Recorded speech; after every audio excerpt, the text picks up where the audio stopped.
Salam sejahtera buat kita semua. Tuhan Yesus memberkati. Pada hari ini saya akan melanjutkan membaca buku Alkitab di buku Kejadian pasal yang ke-43. Di pasal yang 43 ini perikopnya ialah saudara-saudara Yusuf pergi ke Mesir untuk kedua kalinya. Ayat yang pertama. Tetapi hebat sekali kelaparan di negeri itu. Dan setelah gandum yang dibawa mereka dari Mesir habis dimakan, berkatalah ayah mereka, Pergilah pula membeli sedikit bahan makanan untuk kita. Lalu Yehuda menjawabnya, Orang itu telah memperingatkan kami dengan sungguh-sungguh, kamu tidak boleh melihat mukaku jika adikmu itu tidak ada bersama-sama dengan kamu. Jika engkau mau membiarkan adik kami pergi bersama-sama dengan kami, maka kami mau pergi ke sana dan membeli bahan makanan bagimu. Tetapi jika engkau tidak mau membiarkan dia pergi, maka kami tidak akan pergi ke sana. Sebab orang itu telah berkata kepada kami, kamu tidak boleh melihat mukaku jika adikmu itu tidak ada bersama-sama dengan kamu. Lalu berkatalah Israel, Mengapa kamu mendatangkan malapetaka kepadaku dengan memberitahukan kepada orang itu bahwa masih ada adikmu seorang?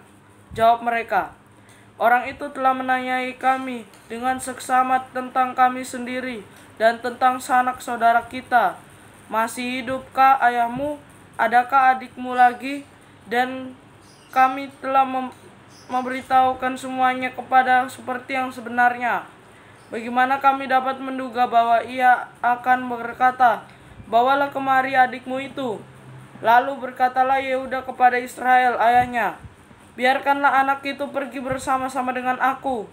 Maka kami akan bersiap dan pergi, supaya kita tetap hidup dan jangan mati, baik kami maupun engkau dan anak-anak kami. Akulah yang menanggung dia, engkau boleh menuntut dia daripadaku. Jika aku tidak membawa dia kepadamu dan menempatkan dia di depanmu, maka akulah yang berdosa terhadap engkau untuk selama-lamanya. Jika kita tidak berlambat-lambat, maka tentulah kami sekarang sudah 2 kali pulang. Lalu Israel ayah mereka berkata kepadanya, Jika demikian, perbuatlah begini. Ambillah hasil yang terbaik dari negeri ini dalam tempat gandummu, dan bawalah kepada orang itu sebagai persembahan sedikit balsam dan sedikit madu, damar ladan, buah kemiri dan buah badam. Dan bawalah uang 2 kali lipat banyaknya, uang yang telah dikembalikan ke dalam mulut, Karung-karungmu itu haruslah kamu bawa kembali. Mungkin itu suatu kehilafan.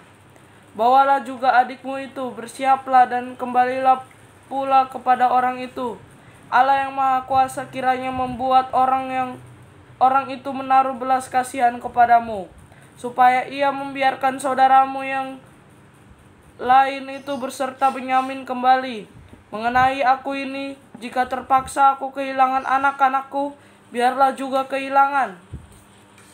Lalu orang-orang itu mengambil persembahan itu dan mengambil uang 2 kali lipat banyaknya, beserta Benyamin juga. Mereka bersiap dan pergi ke Mesir. Kemudian berdirilah mereka di depan Yusuf. Ketika Yusuf melihat Benyamin bersama-sama dengan mereka, berkatalah ia kepada kepala rumahnya, Bawalah orang-orang ini ke dalam rumah, sembelilah seekor hewan dan siapkanlah itu. Sebab orang-orang ini akan makan bersama-sama dengan aku pada tengah hari ini. Orang itu melakukan seperti yang dikatakan Yusuf, dan dibawanyalah orang-orang itu ke dalam rumah Yusuf. Lalu ketakutanlah orang-orang itu, karena mereka dibawa ke dalam rumah Yusuf. Kata mereka, Yang menjadi sebab kita dibawa ke sini ialah perkara uang yang dikembalikan ke dalam karung kita pada mulanya itu. supaya kita disergap dan ditangkap, dan supaya kita dijadikan budak dan keledai kita diambil. Karena itu mereka mendekati kepala rumah Yusuf itu dan berkata kepada di depan pintu rumah, "Mohon bicara Tuan, kami dahulu datang kemari untuk membeli bahan makanan. Tetapi ketika kami sampai ke tempat bermalam dan membuka karung kami, tampaklah uang kami masing-masing dengan tidak kurang jumlahnya ada di dalam mulut karung. Tetapi sekarang kami membawanya kembali. Uang lain kami bawa juga kemari untuk membeli bahan makanan. Kami tidak tahu siapa yang menaruh uang kami itu ke dalam karung kami." Tetapi jawabnya, "Tenang sajalah, jangan takut. Allahmu dan Allah bapamu telah memberikan kepadamu harta terpendam dalam karungmu. Uangmu itu telah kuterima." Kemudian dikeluarkannyalah Simeon dan dibawanya kepada mereka. Setelah orang itu membawa mereka ke dalam rumah Yusuf, diberikannya air supaya mereka membasuh kaki, juga keledai mereka diberinya makan. Sesudah itu mereka menyiapkan persembahan menantikan Yusuf datang pada waktu tengah hari, sebab mereka telah mendengar bahwa mereka akan makan di situ. Ketika Yusuf telah pulang, mereka membawa persembahan yang ada pada mereka itu kepada Yusuf di dalam rumah, lalu sujud kepadanya sampai ke tanah. Sesudah itu ia bertanya kepada mereka, "Apakah mereka selamat?" Lagi katanya, "Apakah ayahmu yang tua yang kamu sebutkan itu selamat? Masih hidupkah ia?" Jawab mereka, "Hambamu, ayah kami ada selamat. Ia masih hidup." Sesudah ia berlututlah mereka dan sujud. Ketika Yusuf memandang kepada mereka, dilihatnyalah Benyamin adiknya yang seibu dengan dia. Lalu katanya, "Inikah adikmu yang bungsu itu yang telah kamu sebut-sebut kepadaku?" Lagi katanya, "Allah kiranya memberikan kasih karunia kepadamu, anakku." Lalu segeralah Yusuf pergi dari situ, sebab hatinya sangat terharu merindukan adiknya itu, dan dicarinyalah tempat untuk menangis. Ia masuk ke dalam kamar lalu menangis di situ.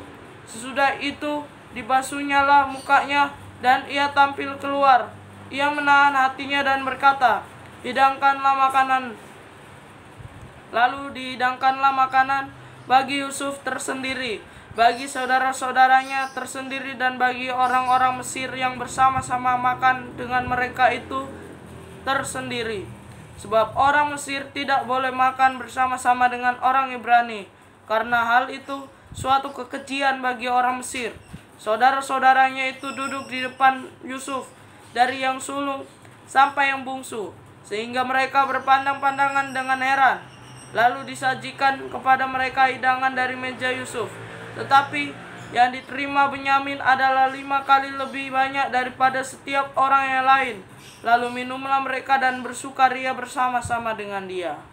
Semoga firman Tuhan ini dapat memotivasi kita atau dapat bermanfaat dalam kehidupan kita sehari-hari. Tuhan Yesus memberkati.